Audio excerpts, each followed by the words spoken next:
여러분, 오늘은 성령 강림주일입니다. 기독교 교회력으로 중요한 세 가지의 절기가 있는데 성탄절, 부활절, 그리고 성령 강림주일이에요. 하나님이 육신이 되어서 이 땅에 오신 날도 중요하고, 또 우리의 죄를 대속하시기 위해서 제물이 되어서 물과 피를 흘리고 죽고 부활하신 날도 중요하지만은 결국은 이것들을 통해서 우리에게 주시는 분이 바로 누구십니까? 그분이 바로 성령님이세요. 성령님. 성령님이 누구신가를 아는 것은 너무너무 중요합니다. 여러분, 성령님 누구세요? 성령님은 보이지 않으니까 무시당하기 참 쉬운 분이 성령님인데, 성령님 그러면은 어떤 능력, 파워 이렇게 생각할 수 있지만은 성령님은 인격적이신 분이에요. 우리와 함께 대화하고 우리 안에 거주하시고 우리와 동행하시는 분이 성령님이세요. 성령님은 하나님의 뜻, 진리를 깨달아 알게 하시는 분이 성령님이세요. 예수 그리스도께서 십자가에서 이루어놓으신 놀라운 생명을 누리게 하시는 분이 성령님이세요. 우리의 필요한 모든 것을 아시고 채워주시는 분이 성령님이세요. 그러니까 성령님과 동행한다는 것은 하기 싫은데 의무조항으로 하는 게 아니라 신앙생활, 참된 그리스도인의 삶을 살기 위해서 성령님과 동행하는 것은 매우 중요한 거예요. 어떤 교회가 좋은 교회인가? 성령이 충만한 교회가 좋은 교회. 성령이 임재하시고 성령이 하시는 일에 순종하며 따라가는 교회가 그 교회가 좋은 교회죠. 여러분, 오늘 저는 우리 교회가 정말 살아있는 교회, 성령께서 일하시는 교회, 우리 사랑하는 성도들 한 분 한 분 모두가 다 날마다 성령 안에서 성숙하여지고 성장하는 그런 교회가 되어지기를 주님의 이름으로 축복합니다. 그래서 오늘 제목이 성령을 따라 행하라. 성령을 따라 행하라.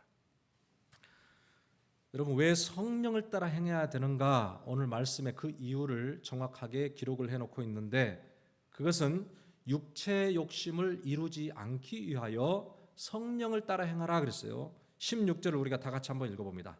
시작.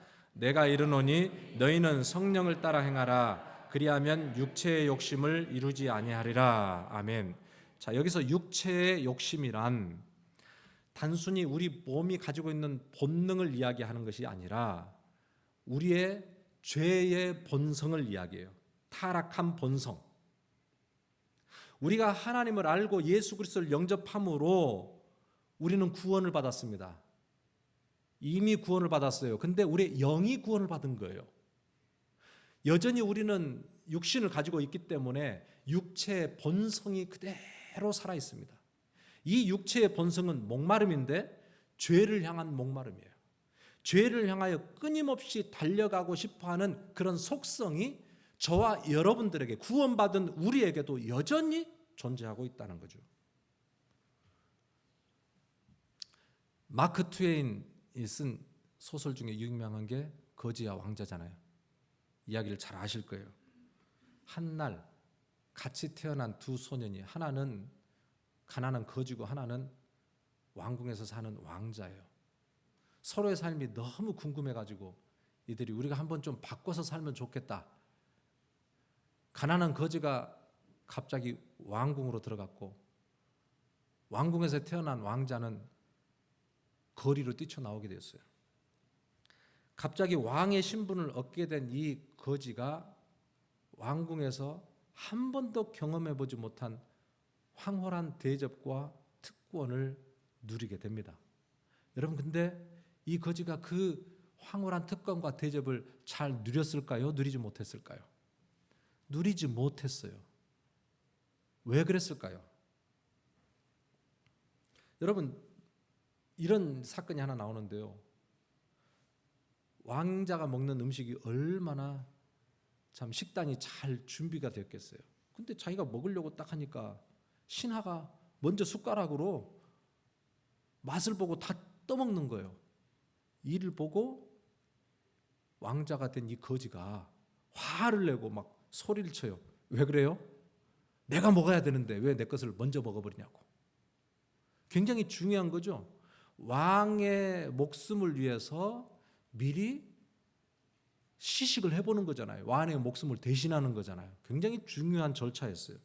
그것을 알지 못하니까 아니 내 먹을 것을 왜 너가 먼저 먹어버리냐고. 아직 왕자로서 그 훌륭한 대접을 누릴 만한 준비가 아직 안 된 거예요.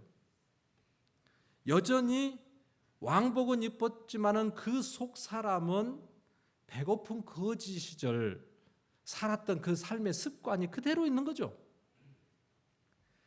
영적으로 보면 우리도 이와 비슷합니다.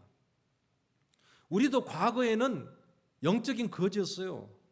죄의 종이었고 저주 아래 있었던 자였고 영원한 불못 심판을 면할 수 없는 소망 없던 자들이 저와 여러분들이었어요. 그런데 우리를 위해서 예수 그리스도께서 그 죄의 짐을 다 짊어지시고 십자가에서 대속 제물이 되어 죽어주심으로 우리에게 하나님의 자녀가 되는 권세를 주셨어요. 그래서 죄의 종이었던 우리가 하나님의 자녀가 되는 신분의 변화되는 놀라운 역사를 우리가 지금 경험한 거예요. 하나님 나라의 존귀한 왕자가 되었고 공주가 된 거예요. 그런데 가만히 우리 모습을 되돌아보면 너무 안타깝게도 신분은 왕자가 됐고 공주가 되었는데 우리의 생각과 우리의 말과 우리의 반응과 우리의 습관을 보면은 여전히 죄에 뒹굴고 살았던 옛 과거의 습관을 전혀 버리지 못하고 살아가고 있는 모습이 드러난다는 거죠. 드러난다. 여러분, 그래서 우리는 새 신분에 걸맞는 새로운 삶을 살아가야 돼요. 성령께서 우리를 인도하여 주시고 그걸 배워가게 하십니다. 그래서 오늘 우리가 17절에 이렇게 읽었습니다. 육체의 소욕은 성령을 거스리고 성령은 육체를 거스르나니 이 둘이 서로 대적함으로 너희가 원하는 것을 하지 못하게 하려 함이라 그랬어요. 우리 안에는 두 가지의 소욕이 있다는 거예요. 예수님을 믿는 하나님의 자녀가 되었다라고 할 때 반드시 그 사람 안에는 두 가지의 욕심이 있습니다. 두 가지의 소욕. 하나는 육체의 소욕, 하나는 성령의 소욕. 육체의 소욕은 뭐예요? 우리를 지속적으로 죄로 향하도록 하는 목마름이에요. 계속해서 하나님이 원하시는 삶을 반대로 살아가게 하는 힘. 그런가 하면 예수 그리스도를 나의 구주 나의 하나님으로 영접할 때 우리 안에 들어오셔서 영원토록 거주하시는 성령께서는 우리에게 어떤 욕심을 주시느냐 하면 구원을 향하여 거룩한 삶을 살도록 하는 욕심을 주세요. 근데 이 성령의 소욕, 성령의 욕심이 얼마나 센지 이걸 우리가 구원의 서정에서 보면 이 성도의 견인이라는 표현을 합니다. 성도의 견인. 견인은 뭐예요? 견인, 차 끌고 가는 거잖아요. 차가 하나 퍼져 있으면은 차대가 한 대 와가지고 끌고 가잖아요. 마치 성령께서 우리가 방황하고 넘어져 있고 좌충우돌 할 때 우리를 끌고 가셔요. 이게 성령께서 하시는 거예요. 성도의 견인. 근데 성령이 우리를 끌고 가시는데 중간에 가다가 포기하거나 두는 게 아니라 완전한 종말론적인 구원이 완성되는 날까지 우리를 포기하지 아니하시고 끝까지 끌고 가신다. 이게 성도의 견인인데 성령께서는 이렇게 우리를 인도해 가신다. 그러다 보니까 우리 안에는 예수 그리스도를 영접했지만 이 두 가지의 이 욕심이 살아있기 때문에 서로 갈등할 수밖에 없어요. 그래서 예수 믿는 것은 항상 우리 안에 어떤 갈등과 번민이 분명히 존재합니다. 분명히 존재해요. 안 믿는 사람들도 사실 이런 갈등은 있어요. 나름대로 어떤 윤리적인 문제, 도덕적인 문제, 범죄의 문제 이런 걸 가지고 다 양심이 있기 때문에 다 갈등을 하고 살죠. 그런데 그것과 비교할 수 없이 예수 그리스도를 영접하고 성령이 우리 안에 들어오는 순간 우리는 어찌 보면 더 많은 갈등을 겪게 돼요. 왜냐하면 전에는 아무렇게도 여기지 않았던 일들이 성령께서 깨닫게 하시고 돌이키게 하시기 때문에 신앙생활하는 성도들 안에는 정말로 이 마음속에는 영적인 전쟁이 일어나게 됩니다. 그래서 이제 성화의 과정, 점점 주님을 닮아가는 이 성화의 과정에 지속적인 영적인 전쟁이 있어요. 영적인 전쟁. 자, 그래서 우리가 이 과정을 어떻게 하면 성도로서 온전한 삶을 살아갈 수 있을 것인가? 그 삶의 비결을 오늘 말씀하고 있는 거예요. 어떻게 하라고요? 성령을 따라 행하라, 이렇게 이야기하고, 성령을 따라 행하라. 우리의 힘으로 되어지는 것이 아니라 성령의 능력을 의지하고 성령의 인도하심을 전적으로 의지하며 순종하며 살아가는 것만이 오늘 날마다 죄의 욕심을 이기고 승리할 수 있는 비결이다라는 것이죠. 여러분, 신앙생활은 나의 결단으로 하는 게 아니에요. 나의 의지로 하는 게 아니에요. 한번 해봐야 되겠다, 여러분, 이걸로 신앙생활 하는 게 아니에요. 이걸 잘 지켜야 되겠다, 여러분, 이걸로 되는 게 아니에요. 이게 율법적인 태도예요. 그래서 오늘 지금 이 갈라디아서 전체의 흐름을 보면 사도 바울이 이 갈라디아서를 쓰면서 율법주의자들을 향하여 강력하게 경고하면서 이 말씀을 하고 있습니다. 율법주의자들을 향해서 갈라디아서 5장 4절을 우리가 함께 다 같이 읽어봅니다. 시작. 율법 안에서 의롭다함을 얻으려 하는 너희는 그리스도에게서 끊어지고 은혜에서 떨어진 자로다. 아멘. 자, 보세요. 율법 안에서 의롭다함을 얻으려 하는 너희는 그리스도에게서 끊어진대요. 그리고 은혜에서 떨어진 자요. 이건 저주라는 거잖아요. 근데 어떤 자들이에요? 율법 안에서 의롭다함을 얻으려 하는 자들, 굉장히 노력하는 자들이에요. 율법 안에서 의롭다함을 얻으려 한다, 이 뜻이 뭘까요? 이 뜻, 율법 안에서 의롭다함을 얻으려 하는 자들, 이 말은 자신의 의지로 신앙생활을 하는 거예요. 자신의 노력으로 율법을 지켜나가는 이런 삶의 태도를 이야기하는 거예요. 자신의 열심으로 의로운 삶을 살아서 하나님께 나아갈 수 있다라고 생각하는 모든 삶의 태도를 오늘 율법 안에서 의롭다함을 얻으려 하는 너희는 율법주의자들 이야기합니다. 예수 그리스도의 십자가를 부인하는 자들이 아니었어요. 예수 그리스도의 십자가 은혜도 필요하지만 우리의 결단이 필요해.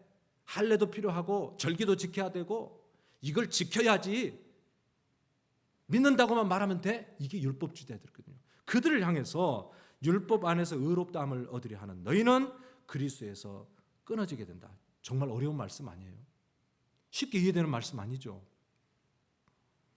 여러분, 우리가 신앙생활 겉으로 뭔가를 잘 지켜내는 거, 나는 이거 했어, 나는 왔어, 나는 안 빠졌어, 열심히 어떤 자리를 지켰어, 그러므로 해서 하나님 나는 이만큼 했잖아요 라는 우리의 생각과 삶의 태도가 있습니다. 이게 겉으로는 바르게 신앙생활하는 것처럼 보이지만 실질적으로 이 모든 것을 하는 그 중심에는 나라는 게 있습니다. 나. 왜 그리스도에게서 끊어지고 은혜에서 떨어진다라고 표현했느냐면, 여러분, 신앙생활은 내가 중심이 될 때 그것은 십자가로부터 이미 멀어진 삶이에요. 내가 아니라 성령님의 은혜를 전적으로 구하며 살아가는 삶이 온전한 신앙생활을 하게 되는 거예요. 여러분, 우리의 행위를 보지 마세요. 중요한 것은 눈을 들어 날마다 내 안에서 역사하시는 성령님께 집중할 수 있어야 되는, 성령님께. 신앙생활은요, 내가 뭘 열심히 이루어내고 그래서 남들에게 나는 이런 사람이라는 걸 증명해내는 게 아니에요. 우리는, 저와 여러분들이 다 수준이 비슷비슷합니다. 죄인이기 때문에. 그래서 우리는 전적으로 나를 부인하고 내 안에 역사하시는 성령님을 전적으로 의지하는 거예요. 성령님 도와주세요. 성령님 나와 함께 해주세요. 성령님의 인도하심을 날마다 구하며 살아가는 거예요. 죄를 우리 힘으로 싸운다? 편편히 집니다. 그렇게 해서는 죄를 못 이겨요. 죄를 이기는 힘은 오직 내 안에 역사하시는 성령님을 의지하는 거예요. 성령님을 다 의지할 때에 우리의 삶에 은혜를 경험하고 죄를 이기고 성화된 삶을 살아가게 되는 거죠. 여러분 간절히 바랍니다. 날마다 성령님을 의지하는 승리하는 생활 되기를 주님의 이름으로 축복합니다. 날마다 성령님을 의지할 때 주님께서 우리의 신앙을 날마다 새롭게 우리를 은혜 가운데 인도하여 주신다는 거죠. 여러분 더 나가서 우리가 함께 생각해 봐야 될 게 있습니다. 지금 내가 육체의 소욕에 이끌려 살아가고 있는지 아니면 성령의 소욕에 순종하며 살아가고 있는지 알 수 있는 게 있을까요? 겉으로는 드러나지 않잖아요. 알 수 있는 게 있다는 거예요. 성경에서 알 수 있는 게 있습니다. 증상들을 잘 봐야지. 증상들. 병원에 가서 암 사기입니다 이렇게 판정을 받는 분들이 있습니다. 하루아침에 자고 일어났더니 암 사기가 된 게 아니에요. 이미 수년 전부터 그의 몸 속에서는 암세포가 점점 늘어나서 작은 덩어리부터 시작해서 커져가고 있었어요. 이미 그의 삶의 패턴 속에서는 암의 전조 증상이 이미 다 나타나고 있었어요. 극심한 피로가 느껴진다든지 아니면 저녁에 깊은 잠을 잘 못 자든지 체중이 갑자기 감소한다든지 소화가 잘 안 된다든지 여러분 여러 가지 증상들이 우리 안에 나타나죠. 그래서 여러분 우리가 육체의 욕심을 따라 살아가고 있는지 얼른 물어보면 잘 몰라요.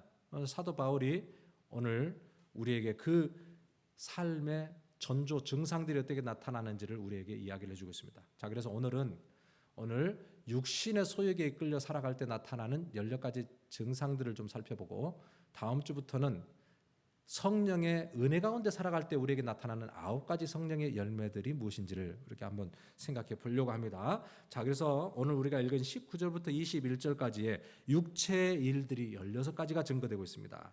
16가지가 있는데 그것을 4개의 범주로 나눠서 보면 첫째는 육체적인 죄, 육체적인 범죄가 나와요. 19절입니다. 19절 다 같이 시작. 육체의 일은 분명하니 곧 음행과 더러운 것과 호색과 그렇습니다. 음행과 더러운 것과 호색 이 3가지는 불법적인 어떤 성행위 이런 걸 포함한 육체적인 어떤 쾌락을 추구하는 어떤 삶을 이야기하는 거죠. 하나님의 법을 벗어난 그런 성행위들, 배우자와 이외의 관계의 문제들 이런 것들이에요. 근데 사실 우리가 살아가고 있는 지금 이 시대에는 이런 것들을 별로 문제시하고 있지 않다는 것이 더 문제예요. 성인 남녀라고 하면은 서로 합의가 이루어지면 전혀 문제가 없다. 간통죄가 이미 한국에서는 다 폐지가 돼 버렸어요. 한국 사회가 뭐 여러 가지로 볼 수 있지만 불륜이 굉장히 심한 사회, 이제 한국 사회 이렇게 이야기를 하지 않습니까? 아내에게도 남자친구가 있고 남편에게도 여자친구가 있고 뭐 적당히 그렇게 그냥 살아가는 사회, 이게 한국 사회의 심각한 문제들을 이게 이야기를 하더라고요. 근데 그게 그냥 적당히 그렇게 살아갈 수 있어라고 용인이 되고 있다는 것이 심각한 문제죠. 근데 사실 이런 것들이 우리 안에도 들어온다는 거예요. 우리 안에도. 음행의 문제 이런 것은 우리가 육신의 소욕에 이끌려 살아가고 있다는 정확한 열매들이에요. 여기서 마지막에 나타나는 호색이라는 거죠. 호색은 성적인 즐거움이 인생의 목적인 양 아주 무분별하게 그런 삶을 추구하는 것, 이거 호색이죠. 호색. 이 단어는 동성애하고 상당히 비슷한 그런 의미를 가지고 있는 단어예요. 2024년 작년에 파리 올림픽 개막식을 할 때 여러분 아마 보셨던 분들 아시겠지만 아주 타락의 극치를 보여주는 신성을 모독하는 그런 모습들, 게이, 레즈비언 막 이런 사람들이 버젓이 들어와 가지고 뭐 그런 모습들을 우리 다 보았을 거예요. 요즘은요 문화, 예술이라는 이름으로 정말 신성을 모독하는 그런 시대를 우리가 살아가고 있습니다. 어찌 이렇게 악할 수가 있을까라는 그 지경 속으로 들어가고 있어요. 그러나 여러분, 이제 어차피 말씀이 나왔으니까 이 동성애라는 문제는 하나님의 창조 질서를 벗어난 하나님이 가장 싫어하시는 일이라는 것을 우리는 분명히 알아야 돼요. 그렇다고 해서 동성애자들을 우리가 볼 때 마음속에서 혐오를 하거나 차별을 하라는 건 아니에요. 여러분, 우리도 죄인이고 그들도 죄인이에요. 죄라는 양상이 그렇게 드러났을 뿐이라고 우리는 이해를 해야 돼요. 우리는 거룩한데 너희들은 왜 이렇게 더러워? 라고 보는 게 아니라 우리도 죄의 열매들이 있고 그들도 죄의 열매들이에요. 여러분, 이런 차원에서 그들을 불쌍히 여기는 마음이 우리에게 있어야 되고, 교회는 그들을 불쌍히 여기며 품어서 그리스도의 온전한 사람으로 회복시키는 일을 잘 감당할 수 있어야 됩니다. 시대는 지금 그렇게 흘러가고 있어요. 우리만 거룩한 삶을 살 수 있는 시대가 아니에요. 여러분, 세상을 향하여 긍휼의 마음으로 손을 내밀고 그리스도의 사랑으로 그들을 회복시키는 그런 사역을 우리가 감당해야 될 때가 되었다. 저와 여러분들의 마음의 문이 열려야 됩니다. 또 두 번째 범죄는 어떤 죄냐? 종교적인 범죄예요. 종교적인 범죄. 20절에 보면은 우상 숭배와 주술과라는 이런 내용이 나옵니다. 이건 종교적인 어떤 범죄인데, 우상 숭배가 뭡니까? 우상 숭배는 하나님 이외에 다른 신을 섬기는 것을 우상 숭배라고 하잖아요. 굳이 어떤 형상을 만들어 놓고 거기에 절을 한다는 것이 아니라 하나님보다 더 소중히 여기고 하나님보다 더 아끼는 것이 하나님이 보실 때는 그게 우상이죠. 그래서 우상 숭배하는 것, 하나님보다 더 사랑하는 것들, 여러분, 이것들이 육신의 소욕에 이끌려 살아갈 때 나타나는 현상이다. 또 주술이라는 게 뭐예요? 주술. 영적인 세계에 대한 과도한 관심 때문에 건강하지 못한 잘못된 그런 생활로 빠져버리는 것이잖아요. 미신, 잘못된 이단, 이런 데에 막 빠져가는 것. 이것도 잘못된 그런 모습들이에요. 모습들. 그 다음에 우리가 좀 볼 수 있는 것은 20절, 21절인데 20절, 21절 원수 맺는 것과 분쟁과 시기와 분냄과 당짓는 것과 분열함과 이단과 투기와 그랬습니다. 이 내용을 보면은 이 내용은 어떤 관계적인 문제예요. 관계적인 것. 처음에는 육신적인 범죄, 두 번째는 종교적인 범죄. 그랬다고 하면 지금은 관계적인 어떤 인간관계, 사회적인 이런 관계를 통해서 나타나는 범죄를 이야기하거든요. 원수 맺고 분쟁하고 시기하고 분내고 당짓고 분열하고 이단 투기, 이런 내용들이에요. 여러분, 그런데 사도 바울은 오늘 이런 관계적인 문제를 매우 심각하게 지금 다루고 있다는 것을 우리가 생각해야 돼요. 무슨 말이냐면은 우리는 어떤 종교적인 문제, 육신의 타락, 이런 걸 굉장히 크게 여깁니다. 그래서 교회에서 어떤 분이 이단에 빠졌어요. 굉장히 막 큰 문제로 막 여기고, 아니면은 어떤 형제가 음행에 빠졌어요. 간음을 저질렀어요. 그러면 그걸 가지고 막 큰 문제로 막 여기고, 교회가 시끄러워지기도 하고 막 치리하고 난리가 납니다. 교회가. 그런데 오늘 사도 바울은 그런 죄와 동등한 죄로 총 16가지 중에 8가지의 죄를 오늘 우리에게 나열을 해주고 있는데, 그게 관계적인 죄예요. 관계적인 죄.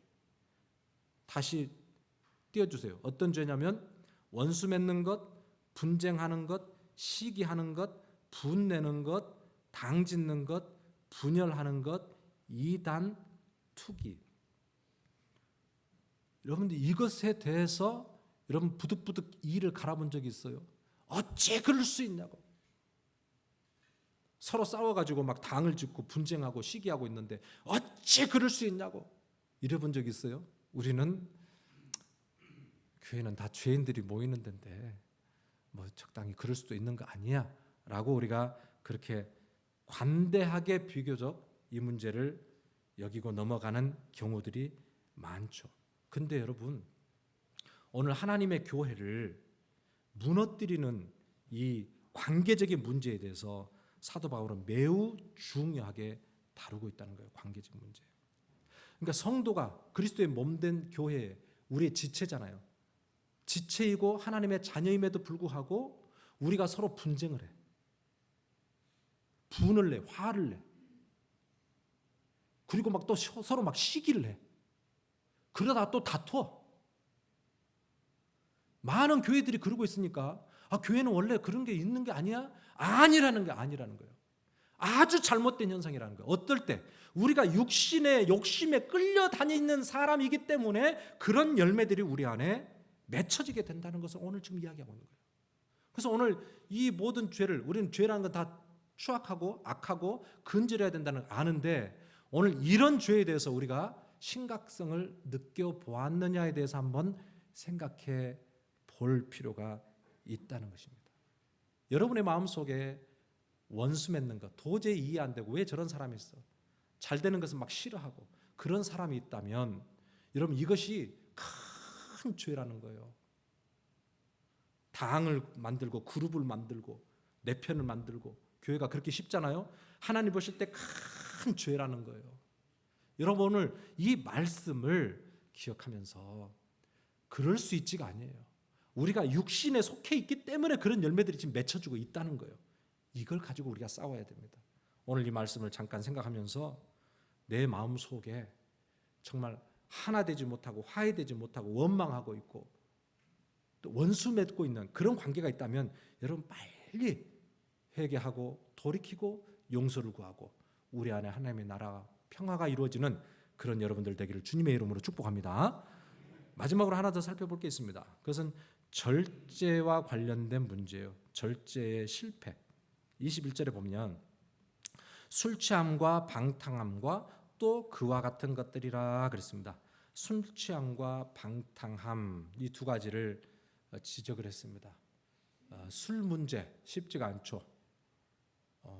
여기서 술 취함이라고 이야기했는데, 술 취함이라는 것은 한두 번 알코올 잔을 마셨다, 이것을 범죄로 지금 규정하는 것은 아닙니다. 술 취하지 말라, 성격에서 그렇게 했잖아요. 그 말은 뭐냐면 자제력을 잃고 지속적으로 빠져드는 것, 중독이 되어가는 것, 이것을 금하는 거예요. 금하는 것. 우리 한국은 역사적으로 보면 선교사님들이 이렇게 복음을 전할 때 우리 한국 사람들이 굉장히 술에 아주 술 고래처럼 그렇게 살아가고 있는 모습을 보면서 술을 금했어요. 근데 그 전통이 이제 예수 믿으면 술을 마시면 안 돼, 이런 식으로 너무 극단적으로 또 이렇게 하다 보니까 술 마시는 것이 마치 범죄한 것처럼 또 이렇게 너무 또 이렇게 잘못 왜곡된 그런 인식이 우리 안에 있기는 있어요. 여기서 말하는 것은 술 마시는 것 자체가 범죄다라고 이야기하는 것보다는 우리가 술에 빠져드는 것, 술 없이는 기쁘지도 않고 문제가 생기면 술 마셔서 뭘 해결하려고 하는 어떤 그런 마음의 태도와 자세, 이것들이 심각한 중독으로 가는 거야. 이걸 근절하라는 거죠. 세상은 점점 중독으로 갑니다. 술은 그 중독의 첫 단계예요. 술로부터 시작되고 모든 중독이 시작이 돼요. 그러다 결국은 그 중독의 마지막은 사망이에요. 죽음이에요. 미국은 지금 마약이라고 하는 이 중독에서 벗어나지 못하고 있죠. CDC 질병통제예방센터에서 재작년 2023년도 한 해에 미국에서 약물 과다로 사망한 사람이 10만 7천여 명, 10만 7천 명, 매일 290명 이상이 약물로 인해서 목숨을 잃어가고 있다. 여러분, 지금 심각한 중독의 시대로 지금 우리가 접어들고 있고, 그것을 우리가 잘 모르지만 이 사회는 지금 그렇게 중독에 쩌들어 가고 있는 거예요. 그래서 오늘 성경에서도 이미 말했어요. 술 취하지 말라. 에베소서 5장 18절 말씀 우리가 함께 읽어봅니다. 에베소서 5장 18절 시작. 술 취하지 말라. 이는 방탕한 것이니 오직 성령으로 충만함을 받으라. 아멘. 잘 아는 말씀이죠. 술 취하지 말라. 이는 방탕한 것이니, 금방 여기까지 우리가 살펴봤고, 그 다음에 오직 성령으로 충만함을 받으라 그랬어요. 마지막에 오직 성령으로 충만함을 받으라. 무슨 뜻일까요? 술의 욕구를 이길 수 있는 힘이 어디에 있다? 성령의 충만함에 있다. 여러분, 우리를 중독시키고요, 우리를 늘 그 어두움으로 끌고 가는 이 중독으로부터 벗어나는 힘이 어디에 있다? 성령의 충만함에 있다. 그러니까 우리가 성령을 늘 우리가 사모하고 성령의 은혜 가운데 사모하고 성령이 내 안에 거하시는 삶을 살아가면 중독으로부터 벗어나게 되고 자유함을 누리는 삶을 살아갈 수 있다고 이미 말씀으로 우리에게 깨닫게 해주고 있는 것이에요. 여러분, 오늘 이 육체의 열매를 이야기했는데 매우 중요합니다. 21절, 왜 그러냐? 바울은 이렇게 경고하고 있기 때문에 그래요. 이런 일을 하는 자들은 하나님의 나라를 유업으로 받지 못할 것이요. 그랬어요. 이런 일을 행하는 자들은 하나님 나라를 유업으로 받지 못한다. 여러분, 이렇게까지 표현해야 됩니까? 아니, 좀 그럴 수도 있지. 극단적인 거 아니야? 사도 바울 너무했어 라는 생각이 들 정도예요. 근데 여러분, 이 말씀의 본 뜻을 우리가 잘 생각해 봐야 돼요. 여러분, 우리의 삶에 이런 삶의 모습들, 이런 삶을 지향하고 있고 이런 삶에 붙들려 가고 있는 모습들이 있지 않는지를 반드시 진단하고 점검해 봐야 되고, 그런 모습들이 있을 때 소스라치게 놀랄 수 있어야 되는 거예요. 소스라치게 놀라야 돼요. 왜냐? 이런 일을 하는 자들은 하나님의 나라를 유업으로 받지 못한다. 이렇게 말씀했기 때문에.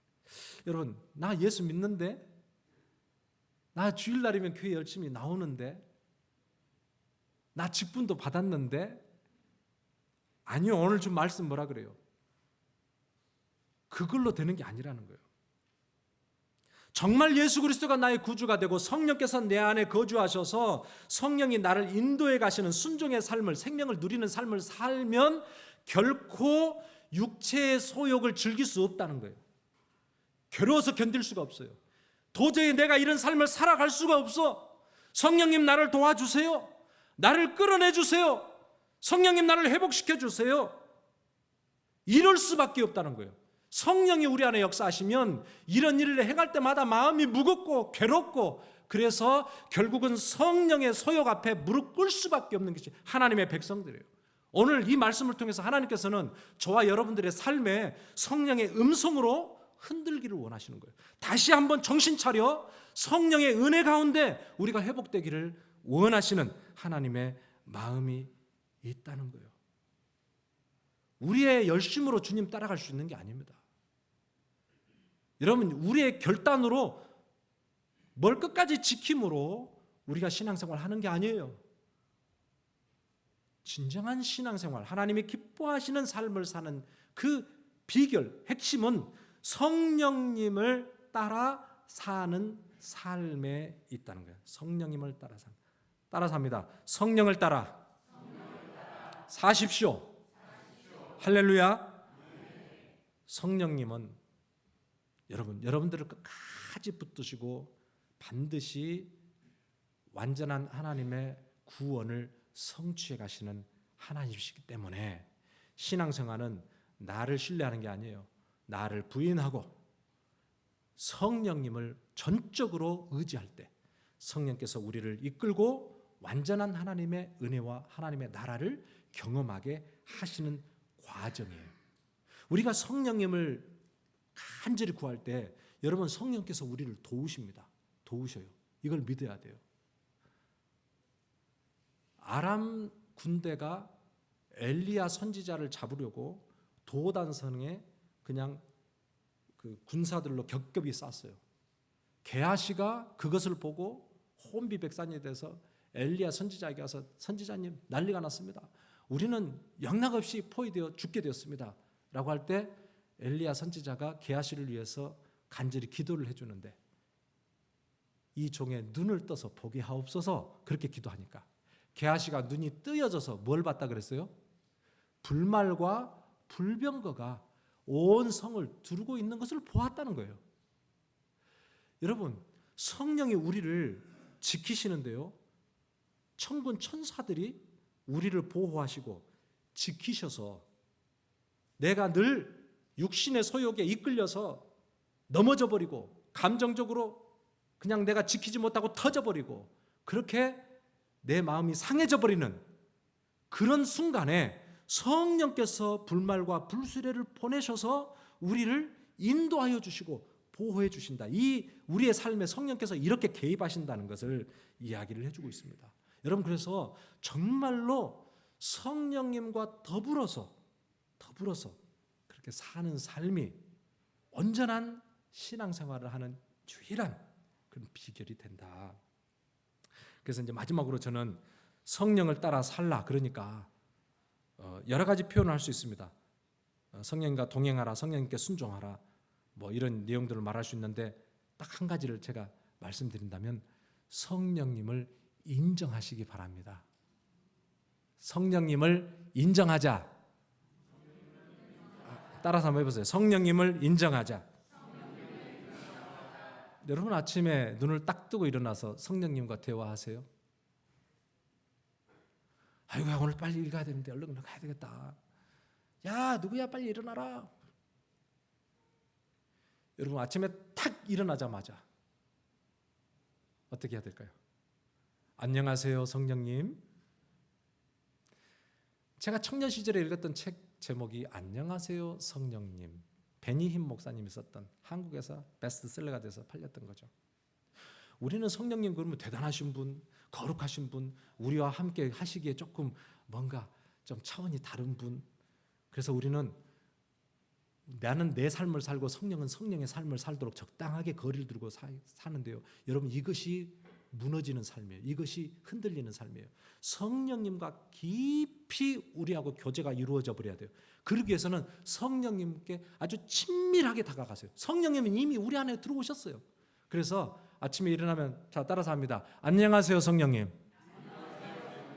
성령님 안녕하셨죠? 성령님 안녕하실 이유가 뭐가 있습니까? 그분은 우리가 걱정하지 않아도 영원하시고 능력 있으시고 그냥 이 땅에 충만하시고 나는 좌도 그분은 졸지도 아니하시는 하나님이시지만 잘 잤습니다.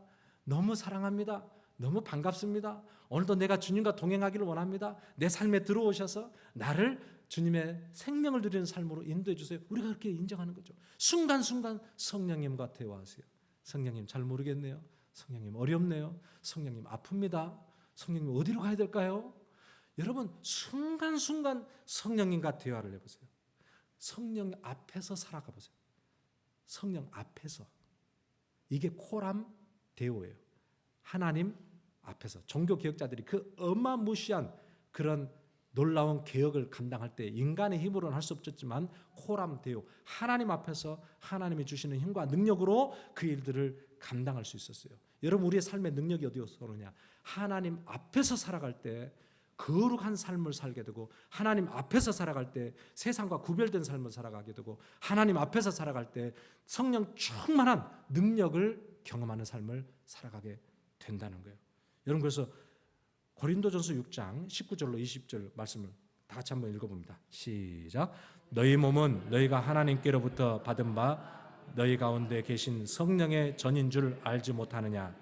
너희는 너희 자신의 것이 아니라 값으로 산 것이 되었으니 그런즉 너희 몸을 하나님께 영광을 돌리라. 아멘.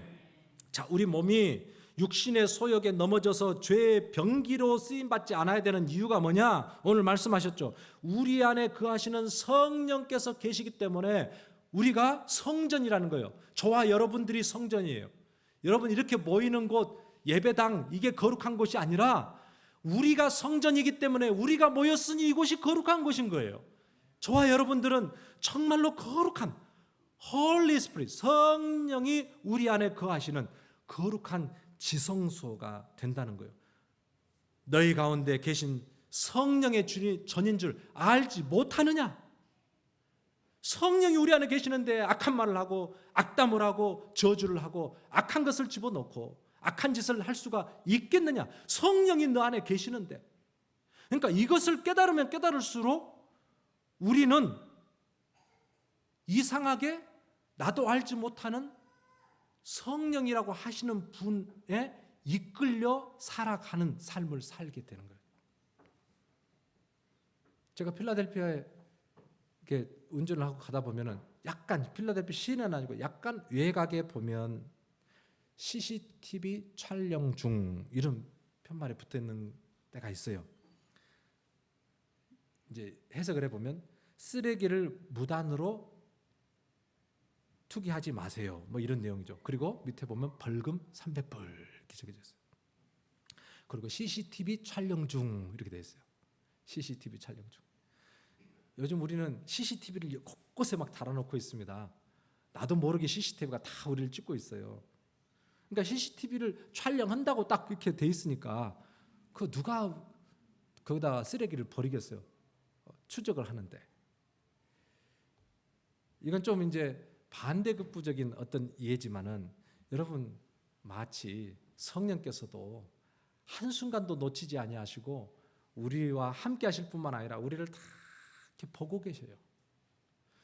지금 이 말씀이 보고 계신다는 말씀이 두려움이 되지 않기를 바랍니다.